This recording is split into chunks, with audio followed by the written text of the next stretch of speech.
Welcome to another edition of the Keys to the Game. Texas Tech takes on UTEP, 7 p.m. Saturday here on campus at Jones AT&T Stadium. The Red Raiders are looking to go 2-0. UTEP actually beat Houston Baptist. They edged Houston Baptist in their season opener. But look, man, the Miners coming into the season had only won one game in the last two seasons. So just getting any win for them at this point was huge.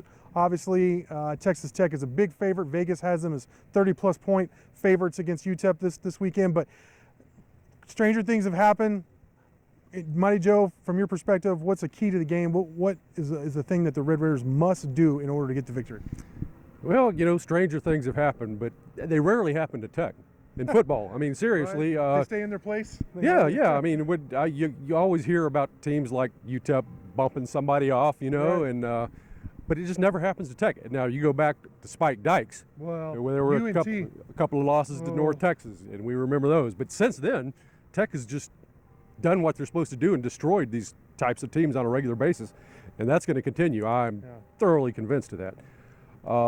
Don't think these guys are probably any better than Montana State.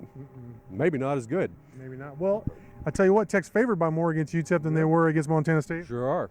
So it's really hard to come up with something and say they need to do this to win the game. Right. You know, I think score more points. Score more points. Yeah. And, you know, I think with Wells and his guys, the whole idea, the whole focus is just get better. Yeah. You know, just improve everything that you did last week. Some areas were very good. You worked to make them even better, and then there were some areas like run blocking and creating turnovers that you want to really pick up the pace a little bit. Sure. And you know, I think that's all it's going to be about right now is Texas Tech playing its game, focusing on itself, yes, rather than so much the opponent, and taking care of business. And if they do that, then they, I don't know, have a pretty good chance of covering that huge spread. Yeah, I think that's where I'm at too, Joe. Just saying simply, this isn't like they're going into Norman. You're like, oh, well, Texas Tech must win the turnover battle, or they must be able to, you know, stop the run, or something like that. This is go handle your business. Put them down early. Let some of your younger guys play. Stay healthy. Keep up the good play. Stay consistent with that solid play that we saw in the first week. They had a lull in the third quarter, which really bothered Coach Wells. Let's see if they can play. Just dominate for 4 quarters because this UTEP team, they have a couple players now. They have a couple running backs who are good. They have a couple defensive linemen that are good.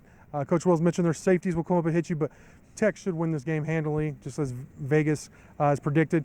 So we'll just have to see if they're able to do that. It would be a shame if they came out and, you know, won by like maybe 2 touchdowns and they looked ugly and a lot of penalties and missed tackles, and then everybody was just kind of like, oh, well, you know, what's the deal with this team going into Arizona, going into enemy territory?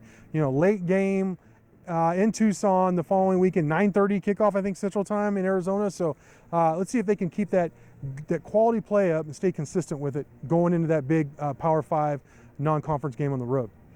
All right, Mighty Joe, great stuff from you as always. Thank you all for watching, and until next time.